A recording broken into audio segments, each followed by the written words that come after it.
The Crusades were a set of wars or military campaigns, especially between Christians and Muslims in the Eastern Mediterranean world in the 11th through 13th centuries AD.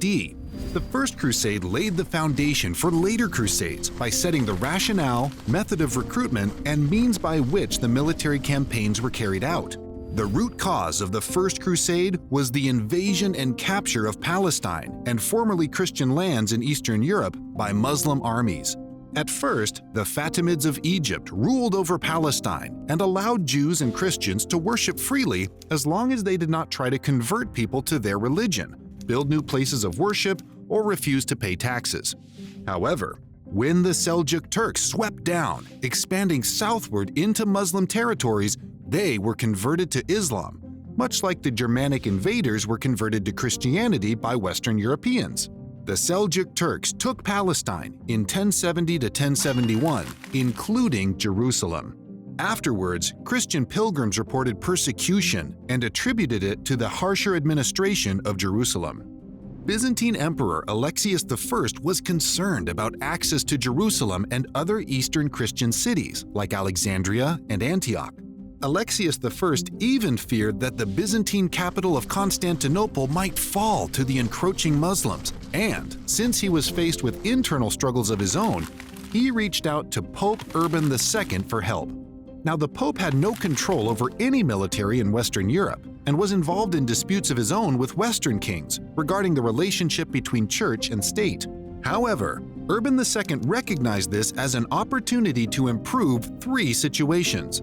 1. Improve his influence in Western Europe.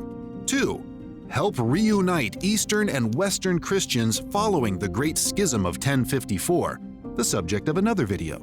And 3. Improve access for pilgrims to Jerusalem and other holy sites in Palestine. Pope Urban II addressed his concerns regarding Jerusalem and the spread of Islam to the Council of Piacenza in March 1095, and later in November at the Council of Clermont. Although the church had not taken up the sword to fight physical battles, Urban claimed it was no longer safe to go to Jerusalem without weapons. To encourage commoners to enlist, Urban II freed serfs from their responsibilities to their lords during their participation in the crusade and promised them the same level of pardon for sins as was granted to pilgrims who visited Jerusalem. Urban II also encouraged volunteers to put the sign of the cross on their foreheads and breastplates. Though he did the initial recruiting, Urban II exercised no oversight of the troops or actual fighting. Yet the response to his speeches and actions was far more successful than he had imagined. The Crusaders left Europe in two waves. The first wave was led by Peter the Hermit and Walter the Penniless and consisted mostly of untrained or undertrained peasants.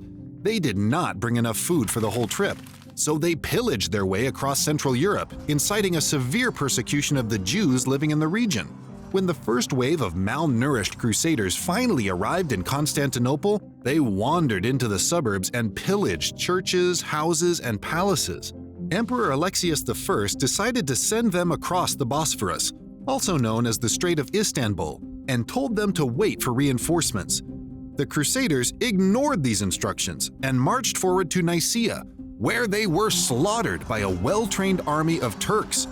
Walter the Penniless died in battle, and Peter the Hermit returned to Constantinople defeated. The second wave of Crusaders consisted of better-trained soldiers, led mostly by French knights and noblemen. In 1096, they traveled to Constantinople, where they were requested to give an oath of allegiance to the Byzantine emperor, despite their loyalty to their lords and kingdoms. The troops, numbering about 30,000, met with much more success than the first wave of Crusaders.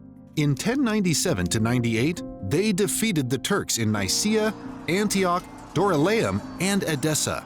Finally, in 1099, the 12,000 remaining Crusaders were successful in recapturing Jerusalem from the Turks. Eyewitnesses reported that about 70,000 Muslims and many Jews remaining in the city were killed by the Crusaders. Numbers of the Saracens were beheaded, others were shot with arrows or forced to jump from the towers. Others were tortured for several days and then burned in flames. Women were stabbed to death, babies were flung over the city walls or had their necks broken by being smashed against posts.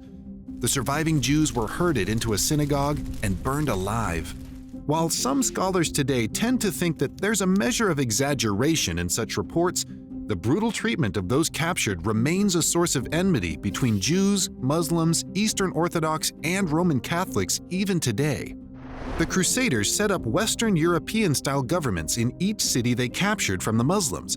These Crusader states were each ruled by a military leader, whose remaining soldiers protected the cities from future Muslim invasions. Many of these states and fiefs within them were led by French nobility, so the French language became common along the eastern Mediterranean coast as a trade language. Conflict, however, would develop over the rites and rituals of each church and whether it should be led by Western or Eastern clergy. While one of the main purposes of the Crusades was to unify Western and Eastern Christians, the poor behavior and violence of the Crusaders further drove a wedge between the two regions of the Church and set the tone for Muslim conflict with the Western world that continues to this day.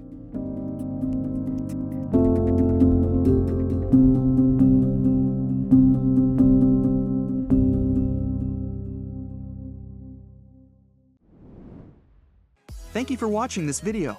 Don't forget to like and share, and make sure you subscribe so you don't miss any future videos.